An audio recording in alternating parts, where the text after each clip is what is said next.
નમસ્કાર, આપ જોડ્યા છો લોકમંચ ને હું છું શર્મા।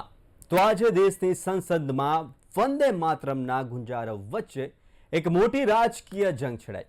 વડાપ્રધાન નરેન્દ્ર મોદીએ સંસદમાં નહેરુ અને કોંગ્રેસ પર આકરા પ્રહાર કર્યા અને પ્રહાર કરતા કહ્યું કે મુસ્લિમ લીગ અને જીણાના દબાવમાં આવીને કોંગ્રેસે વંદે માતરમના ટુકડા કર્યા અને તૃષ્ટિકરણની રાજનીતિ કરી।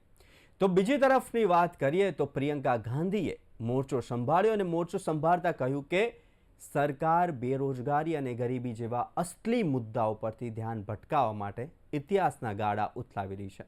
તો બીજી તરફ રક્ષા મંત્રી રાજનાથ સિંહે પણ આ ગીતને ભારતનો આત્મા ગણાવી કોંગ્રેસના 1937ના નિર્ણયને દેશ સાથેનો અન્યાય ગણાવ્યો। તો શું ખરેખર વંદે માતરમ સાથે ઇતિહાસમાં અન્યાય થયો છે કે પછી આ બધું ચૂંટણીલક્ષી રાજકારણ કે છે? આજ મુદ્દે કરીશું ચર્ચા અને આ ચર્ચા કરવા માટે આપણી સાથે ગેસ્ટ પેનલમાં જોડાયા છે જયવંત પંડ્યા, રાજકીય વિશ્લેષક, મહેશ પુરોહિત, સહપ્રવક્તા ભાજપ, અશોક પંજાબી, વાઇસ પ્રેસિડેન્ટ ગુજરાત પ્રદેશ કોંગ્રેસ। જયવંતભાઈ, મહેશભાઈ અને અશોકભાઈ, આપનું સ્વાગત છે લોકમંચમાં। અશોકભાઈ, આપણે ભૂતકાળની વાત કરવી છે અને ખાસ કરીને 1937ની વાત કરવી છે કે વડાપ્રધાન નરેન્દ્ર મોદીએ આજ તો નહેરુજીના પત્રનો ખાસ ઉલ્લેખ કર્યો અને ગીત જે વંદે માતરમ ગીત છે તેનું પૃષ્ઠભૂમિ છે કે તેનાથી મુસ્લિમોને ચીડવી શકે છે। શું કોંગ્રેસ તેવું માને છે? અને 1937નો એ નિર્ણય શું એ તૃષ્ટિકરણ હતો કે વ્યવહારિક સમાધાન? આમાં આજે મેં આખી ડિબેટ સાંભળી અને વડાપ્રધાન શ્રીનું આખું પ્રવચન મેં સાંભળ્યો। એના પછી ગગોઈ સાહેબે પણ એનો બહુ સરસ જવાબ આપેલો, એ પણ મેં સાંભળ્યો। પણ વડાપ્રધાન શ્રીની વાતમાં કોઈ નવાઈ નહોતી, કોઈ નવી વાત હતી નહીં। કારણ કે આપણે જાણીએ છીએ કે કોઈ એવો મહિનો ખાલી નથી જતો કે જ્યારે વડાપ્રધાન શ્રી પંડિત જવાહરલાલ નહેરુના વારામાં ઘિસાતું ના બોલતા હોય। નહેરુજીને એમને પહેલાથી જ ટાર્ગેટ બનાવ્યું છે અને નહેરુજી સામે ચારિત્ર્ય ખંડનની એક ઝુંબેશ ચલાવવામાં મોદી સાહેબે આગેવાની લીધી છે। એનું કારણ શું છે કે પંડિત જવાહરલાલ નહેરુ પોતે આઝાદીની લડાઈમાં લગભગ 9 વર્ષ સુધી એ જેલમાં ગયા હતા અને બધું હોવા છતાં પણ લગભગ કરોડો રૂપિયા એ એમના ખાનદાને રાજ્યની આઝાદી, દેશની આઝાદીના આંદોલનમાં દાન આપેલો અને પોતે પણ જેલોમાં ગયેલા અને પોતે વડાપ્રધાન શ્રી સાહિત્ય જાણે છે કે આઝાદીની લડતમાં એ લોકો ક્યાં હતા નહીં। ઓન ધ કોન્ટ્રરી આપણે કહી શકીએ છીએ કે જેને આ લોકો પોતાનું આદર્શ માને છે એવા હિન્દુ મહાસભાના નેતા માનનીય શ્રી સાવરકરજી પોતે એમને 1942ની અંદર જ્યારે મહાત્મા ગાંધીએ ક્વિટ ઇન્ડિયા મુવમેન્ટ એટલે અંગ્રેજો ભારત છોડો એ સમય ઉપર સાવરકરજીએ એ પોતે દેશના યુવાનોને એમ કીધેલું સુભાષ બાબુના વિરુદ્ધમાં જઈને કે આપણે આઝાદ હિન્દ ફૌજમાં અથવા તો 42ની લડતમાં જોડાવાની કોઈ જરૂર નથી, આપણે આ બાબતમાં અંગ્રેજોને સાથ આપવું જોઈએ। એક હકીકત છે ને દસ્તાવેજી પુરાવો આના બધાની સામે છે। એટલે આ બધા મુદ્દાઓને ધ્યાનમાં રાખીને મોદી સાહેબે જે આજે વાત કરી હતી એ ઇતિહાસને બદલવાની, ઇતિહાસને જુઠ્ઠાણું સાબિત કરવાનું એ એમની જૂની આદત છે। આપણે જાણીએ છીએ વડાપ્રધાન શ્રી જ્યારે ગુજરાતના મુખ્યમંત્રી હતા છતાં પણ એમની ફિતરત પ્રમાણે, એમની આદત પ્રમાણે મોટી મોટી વાતો કરવાની અને જુઠ્ઠાણું સામે રાખવામાં એમનો કોઈ મુકાબલો થઈ શકે નથી। એટલે આ જે ડિબેટ હતી મને લાગે છે કે એ ડિબેટ ને બિલકુલ આખું જુઠ્ઠાણું એક પુલિંદો વડાપ્રધાન શ્રીએ પ્રસ્તુત કર્યો હતો। વંદે માતરમ કહીને અને દેશની આઝાદીમાં આંદોલનમાં સેંકડો, હજારો, લાખો ભારતીયો અને નાના નાના બાળકો પોતે સવારે પ્રભાત યાત્રામાં નીકળતા હોય, કોંગ્રેસની આગેવાનીમાં નીકળતા હોય, ત્યારે દૂર દૂર સુધી આ લોકો તો હતા જ નહીં અને જે હતા હિન્દુ મહાસભા જે એમના પૂર્વજો હતા એ ટોટલી અંગ્રેજોની સાથે હતા। એટલે આઝાદી આંદોલનમાં એક પણ વ્યક્તિ એમનો જેલમાં નથી ગયો કે લાઠી પણ નથી ખાધી। પણ જ્યારે ગામડામાં છોકરાઓ, નાના નાના બાળકો નીકળતા હોય ને વંદે માતરમ ગાતા હોય ત્યારે એમની સામે દેશદ્રોહીનો કાયદો લગાવીને અંગ્રેજો જેલમાં પૂરી દેતા હતા, છતાં પણ હજારો લાખો લોકો વંદે માતરમ ગઈને નીકળતા હતા। એટલે આ પણ આપણે જાણીએ છીએ કે લગભગ 150 વર્ષ પહેલા બંકિમચંદ્ર ચટ્ટોપાધ્યાય આને લગભગ આ ગાયને, રાષ્ટ્રીય ગાનને એ પોતે એમને લખેલું અને પછી 1896માં જ્યારે કલકત્તામાં ભારતીય રાષ્ટ્રીય કોંગ્રેસનો રાષ્ટ્રીય અધિવેશન હતો પોતે રવિન્દ્રનાથ ટેગોરજી ત્યાં આવ્યા સંમેલનમાં અને એમને આ રાષ્ટ્રગાન વંદે માતરમનો એ કોંગ્રેસના અધિવેશનમાં ગાયેલો, ત્યારે તો આ લોકોને ક્યાંક ક્યાંક જન્મ પણ નહોતો થયેલો. 1925માં આપણે જાણીએ છીએ કે આરએસએસે જન્મ લીધો. આરએસએસ હિન્દુ મહાસભામાંથી આ જનસંઘ ને ભાજપ બધી ઊભી થઈ. પણ 1925 પહેલાની આ તમને વાત કરું છું કે વંદે માતરમ જે ગાયન છે એ પોતે રવિન્દ્રનાથ ટેગોરે કોંગ્રેસના અધિવેશનમાં ગાતું હતું. કોંગ્રેસના હજારો લાખો લોકો જેલમાં ગયા, લાઠીઓ ખાધી, ફાંસી ઉપર ચડ્યા હતા. અને ફરી દોહરાવવા માંગુ છું કે પોતે પંડિત નહેરુ અને મહાત્મા ગાંધી તો અનેક વાર જેલમાં ગયા, પંડિત જવાહરલાલ નહેરુ જેલમાં ગયા, સરદાર વલ્લભભાઈ પટેલ જે એ પોતે જેલની અંદર ગયા, અને ઘણા એવા લોકો જેલમાં ગયા હતા. એટલે ટૂંકમાં મારું કહેવાનું ભાવાર્થ આ છે કે વંદે માતરમ અંગે વડાપ્રધાનશ્રીએ એવી પ્રસ્તુતિ કરી કે જે વંદે માતરમના એ જ પોતે ચેમ્પિયન છે, એમને વંદે માતરમ ગીત લખ્યું છે, એ જ વંદે માતરમ. આ બોલવામાં વડાપ્રધાનશ્રીને જૂઠાણું જે છે લોકસભામાં ઉજાગર થયું છે. ઇતિહાસના તમામ વિદ્યાર્થીઓ આ વસ્તુને સારી રીતે જાણે છે, સારી રીતે સમજે છે કે વડાપ્રધાને એક મોટો જૂઠાણું લોકસભામાં આજ પ્રજાની સમક્ષ પેશ કરવાની કોશિશ કરી. અને પોતે હું આખીરમાં એટલું જ કહેવા માંગુ છું કે વીર સાવરકર પોતે માફી માંગીને અંડેમાન નિકોબારના કાલા પાણીની સજામાંથી બહાર આવેલા 5 માફી પત્રો લખ્યા હતા. અને એની અંદર લખ્યું હતું કે હું અંગ્રેજી સરકારના વિરુદ્ધમાં કામ કરીશ નહીં, અંગ્રેજી સરકારને મદદ થાય એવો કામ કરીશ. અને દર મહિને 56 રૂપિયા વજીફા એ સાવરકર સાહેબને આપનાર અંગ્રેજી સરકાર હતી. એ હું નથી કહેતો, દસ્તાવેજી પુરાવા છે. આ બધું વાત હોવા છતાં પણ મોદી સાહેબ આ લોકસભામાં આ પ્રકાર જૂઠાણું ચલાવે તો ઇતિહાસને બદલી શકાતું નથી. મહેશભાઈ, એક બાજુ વંદે માતરમ 150 વર્ષ પૂર્ણ થયા, તેની ભવ્ય ઉજવણી કરવામાં આવી અને તેની ઉજવણી હજુ પણ ચાલુ છે.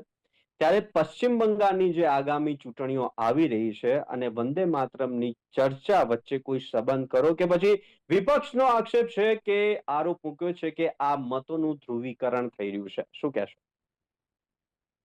પહેલી વાત તો એ કરું છું કે આજે જે મોદી સાહેબે જે સંસદની અંદર જે મુદ્દો મૂક્યો છે એ તમે જુઓ કે કેટલું આપણો શરમજનક ઇતિહાસ છે. વિશ્વમાં મને એક દેશ બતાવો, 199-98 દેશ છે, એમાંથી મને એક દેશ એવો બતાવો જે દેશની આઝાદીમાં કોઈ એક ગાનનો ખૂબ જ મોટો ફાળો હોય અને એ ગાનને અધવચ્ચેથી કટ એટલા માટે કરી દેવામાં આવે કારણ કે કોઈ એક વ્યક્તિની આસ્થા એ ગાન સાથે જોડાતી નથી. તો એ લોકોની આસ્થા કેવી છે? આપણી આઝાદીની લડતથી બી ઉપર હતી, આપણા દેશની આસ્થાથી પણ ઉપરથી એ લોકોની ચલો માની લો કે એ લોકોને આપણે સાથે રાખવા હતા, એટલા માટે વંદે માતરમ ગાનના કુલ 6 પેરામાંથી 2 પેરા રાખીને 4 પેરા કટ કરી દેવામાં આવ્યા. It's okay. પરંતુ શું એ ઓપરેશન કર્યા બાદ પણ એ લોકો આપણી સાથે રહ્યા? શું ભારતના ભાગલા ન થયા? અને ચલો માની લો કે ભારતના ભાગલા થઈ ગયા, બરાબર છે. જે લોકોએ આ વસ્તુની માંગ કરી હતી એ લોકો તો ભારત છોડીને જતા રહ્યા, બરાબર છે, અલગથી જમીનનો હિસ્સો લઈને. તો એ લોકો ગયા બાદ પણ એ ગીતને કેમ કટ કરેલું રાખવામાં આવ્યું?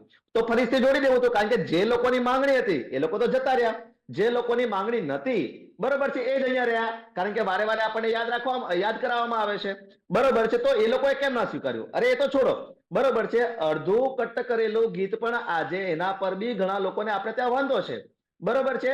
ભારત માતાના જયના નારાનો આપણને વાંધો છે. અને આપણી સાથે ફક્ત એક જ વખત થયું હશે અથવા તો આવી રીતે એક જ વખત આપણી સાથે થયું એવું નથી, બરોબર છે. રઘુપતિ રાઘવ રાજા રામ ગીત સાથે પણ આપણી સાથે આવું થયું છે, બરોબર છે. એમાં ઈશ્વર અલ્લાહ તેરો નામ એવું કશે છે જ નહીં, બરોબર છે.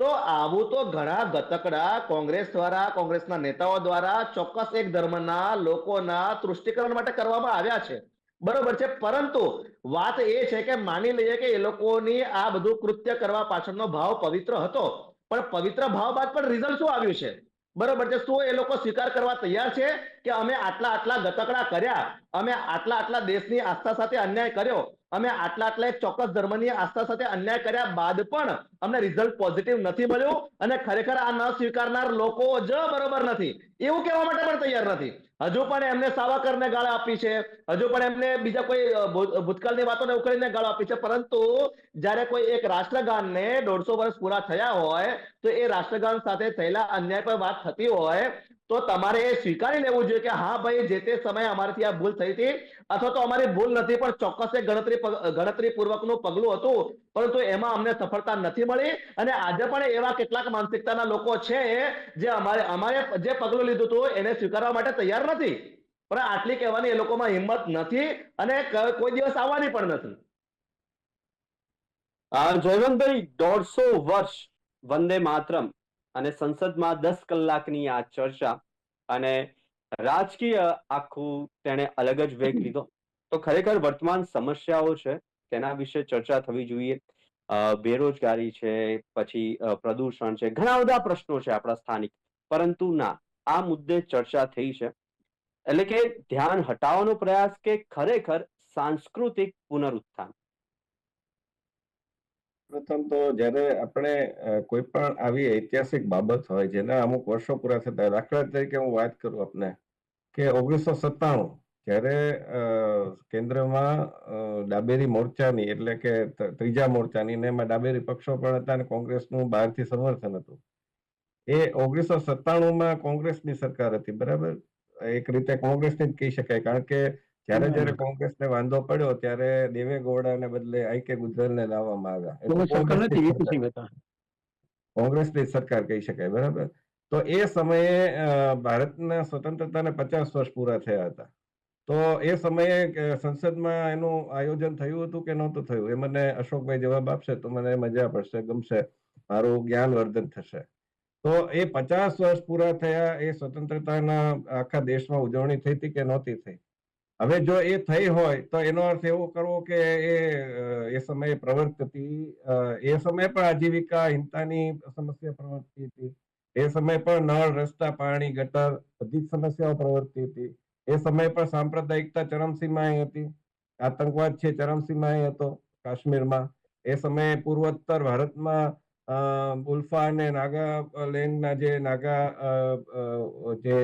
NSCN એ લોકો છે એ પણ એમનો કરતા હતા, બોડોલેન્ડનું આંદોલન કરતા હતા. પંજાબમાં હજુ એટલો બધો ખાલિસ્તાનનો જે મુદ્દો હતો એ શમ્યો નહોતો. તો એનો અર્થ એવો કરવો કે આ બધી સમસ્યાઓથી ધ્યાન હટાવવા માટે કરું? ના, આપણે અવારનવાર આપણે આપણા માતા પિતાની પણ પુણ્યતિથિ આવે, જન્મદિવસ આવે તો એમને યાદ કરીએ છીએ. એવી આ એક ઐતિહાસિક વારસાની બાબત છે કે જે વારસાને કારણે આપણે સ્વતંત્રતા પ્રાપ્ત કરી, જે સૂત્રએ આપણને આપણા શરીરમાં લોહીમાં જોમ ભર્યું, જે સૂત્રએ આપણને સ્વતંત્ર મેળવવા માટે એના માટે લડત કરવાની પ્રેરણા આપી, જેના માટે અંગ્રેજોએ કરેલા અત્યાચારને સહન કરવાની શક્તિ આપી, જે સૂત્ર માટે ગાંધીજીએ એવું કહી દીધું 1946માં કે જય હિન્દ જે સૂત્ર છે એ વંદે માતરમને ખસેડી ન શકે, એટલે કે વંદે માતરમ જ સર્વોપરી છે જય હિન્દ કરતા. પરંતુ સ્વતંત્રતા પછી શું થયું દુર્ભાગ્યપૂર્ણ, જય હિન્દ સૂત્ર છે એ સૌથી મોટું સૂત્ર બની ગયું. વડાપ્રધાન હોય કે આજના વડાપ્રધાન પણ જય હિન્દ બોલે છે. એટલે કહેવાનો અર્થ એ છે કે જય હિન્દ છે એ મોટું બની ગયું, વંદે માતરમ ખસેડી દેવાયું. એનું કારણ શું? એનું કારણ એ છે કે 1920 આસપાસ, 1920-25 આસપાસ, જયારે 15 આસપાસ, હું ભૂલતો ન હોતો, ખિલાફત આંદોલન એ તુર્કીમાં થયું. અને તુર્કીમાં જે ખલીફા હતા એને હટાવીને અંગ્રેજોએ પોતાના શાસક બેસાડી દીધા. એનો વિરોધ છે એ બીજે બધે થાય તો જુદી વાત છે, પણ ભારતમાં થયો. એને કોંગ્રેસે એટલે કે ગાંધીજીએ એને સમર્થન આપ્યું કે ભાઈ એના કારણે મુસલમાનો આપણી સાથે સ્વતંત્રતાની લડાઈમાં જોડાશે. પરંતુ એ ગાંધીજીનું કદાચ ખબર નહીં શું હતું કારણ, પણ એ પહેલા 1857માં શું મુસલમાનો નહોતા લડ્યા ભારત સાથે, હિન્દુઓ સાથે? બીજો બધો વર્ગ, આદિવાસી, ખેડૂતો બધા નહોતા લડ્યા? બધા જ લડ્યા હતા. એ પહેલાથી લડ્યા હતા. 1700ની સાલથી આપણો સ્વતંત્રતાનો સંગ્રામ ચાલતો હતો. એટલે એ પછી આ ખિલાફત આંદોલન થયું, એ પછી એમની જે દ્રષ્ટિ છે એ દેશ બહાર દોડતી હતી. એમને લાગ્યું કે આપણે મુસલમાનો એક થવું જોઈએ. એમને લાગ્યું કે મોપલા જે મલાબારમાં મોપલા મુસ્લિમોએ જે રમખાણો કર્યા, રમખાણો કરતા નરસંહાર કર્યો, હિન્દુઓનો કચ્ચર ગાણ કાઢી નાખ્યો, એની હત્યા કરી, એને મારી નાખ્યા, તો એને પણ મુદ્દે તો કોંગ્રેસ મૌન રહી, ગાંધીજી મૌન રહ્યા. આ બધી વાતો છે ધીમે ધીમે એટલી હદે વધી અને એમાં પણ ઝીણાને સાઇડલાઇન કરતા ગયા. નહીંતર ઝીણા છે, હું શબ્દો ચોર્યા વગર કહીશ કે ઝીણા છે શરૂઆતમાં રાષ્ટ્રવાદી જ હતા. કેટલીક બાબતોમાં તમે જુઓ તો નહેરુ કરતા વધારે રાષ્ટ્રવાદી હતા એવું કહી શકાય. અને એમણે એ વંદે માતરમ સભામાં ગાતા હતા. કોંગ્રેસના સત્રની અશોકભાઈએ બહુ સાચી વાત કીધી. સ્વતંત્રતા પૂર્વે કોંગ્રેસના કોઈ પણ અધિવેશન જે દર વર્ષે થતું હતું, હવે તો થાય છે કે નહીં એ પ્રશ્ન છે, પણ દર વર્ષે પ્રમુખો પણ બદલાતા હતા, એટલી લોકશાહી હતી કોંગ્રેસમાં. તો એ અધિવેશનમાં સત્રની શરૂઆત વંદે માતરમથી થતી હતી. વિષ્ણુ પુલસ્કરને બધા ગાતા હતા. તો એ ઝીણા પણ ગાતા હતા. તો કેમ એવું થયું કે ઝીણા છે એને ગાવાનું બંધ કરી દીધું? કેમ એને વિરોધ કરવાનું શરૂ કરી દીધું? સિંધ પ્રાંતમાં ઝીણાએ લખ્યું છે કે કોંગ્રેસ છે વિધાનસભામાં સત્રની શરૂઆત છે વંદે માતરમથી કરે છે. તો એટલે એ કોંગ્રેસ એ સમયે એટલી રાષ્ટ્રવાદી હતી. આજે એ જ કોંગ્રેસ છે વંદે માતરમના મુદ્દે કેમ વિરોધી થઈ ગઈ છે? અથવા તો એને સ્વતંત્રતા પછી વંદે માતરમને કેમ હાંસિયામાં ધકેલી દીધું? આ પ્રશ્ન છે એ ચૂભનારો પ્રશ્ન છે, ખૂંચનારો પ્રશ્ન છે, પરંતુ એ પૂછાવો જોઈએ અને કરવાની જરૂર છે પોતાના વારસા ઉપર. જયવંતભાઈ હું કહેવા માંગુ છું કે વંદે માતરમ ગીતની કોંગ્રેસ વિરોધી નથી. હું દર 26મી જાન્યુઆરીએ 15મી ઓગસ્ટે કોંગ્રેસના કાર્યાલયમાં ધ્વજવંદન માટે જાઉં છું છેલ્લા 40 વર્ષોથી, અને દરેક ધ્વજવંદનની અંદર વંદે માતરમનું ગાન થાય છે. એક વસ્તુ સમજી લેવાની છે કે જૂઠાણું ચલાવતા પહેલા આપણે ઐતિહાસિક તથ્યોને જાણકારી આપણે લેવી જોઈએ. વંદે માતરમ ગીત ગાતા ગાતા હજારો સેંકડો કોંગ્રેસના કાર્યકર્તાઓ જેલોમાં ગયા હતા, અને આઝાદી માટે લડતા લડતા જે છે વંદે માતરમ જે છે આજે પણ તમે મને કહો કે ભારતીય જનતા પાર્ટીના કોઈ પણ અધિવેશનમાં અત્યારે વંદે માતરમ ગવાય છે ખરું? 26મી જાન્યુઆરી 15મી ઓગસ્ટે હું તમને જયંતભાઈ આમંત્રણ આપું છું કે હવે 26 જાન્યુઆરી આવવાની છે, ખાલી દૂરથી એકવાર આવીને તમે અમારા કોંગ્રેસ ઓફિસમાં ધ્વજવંદન થાય ત્યારે જુઓ. વંદે માતરમ અમારા ધ્વજવંદનમાં આજે ચાલે છે. વંદે માતરમ 150 વર્ષ જૂનો એક એવો રાષ્ટ્રગીત છે જેને નવા જોમ, નવી ઉર્જા, નવો ઉત્થાન, નવી દિશા, નવો જોશ આપીને દેશને એક કર્યું હતું. અને વંદે માતરમ તો અમારા માટે પ્રાણદાન છે. અશોકભાઈ, મહેશભાઈ થોડું ડિસ્ટન્સ વધારો ને આપણું ફોનથી. હા મહેશભાઈ, જો વંદે માતરમ એક મંત્ર છે, તો જે લોકો તેના ધાર્મિક સંદર્ભો સામે વાંધો ઉઠાવી રહ્યા છે તેમને સાથે લેવા માટે ભાજપ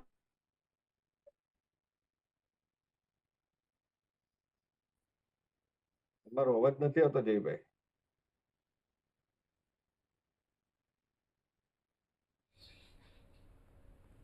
મહેશભાઈ, મહેશભાઈ મારો અવાજ આવી રહ્યો છે ને આપને? હવે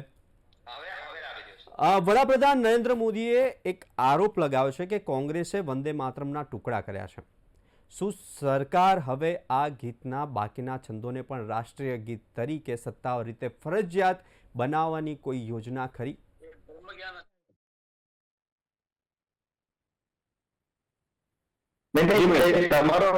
તમારો આગળ કઈ સવાલ બીજો હતો એ કરો, એટલે હું આ બી બંને એક સાથે જવાબ આપી દઉં.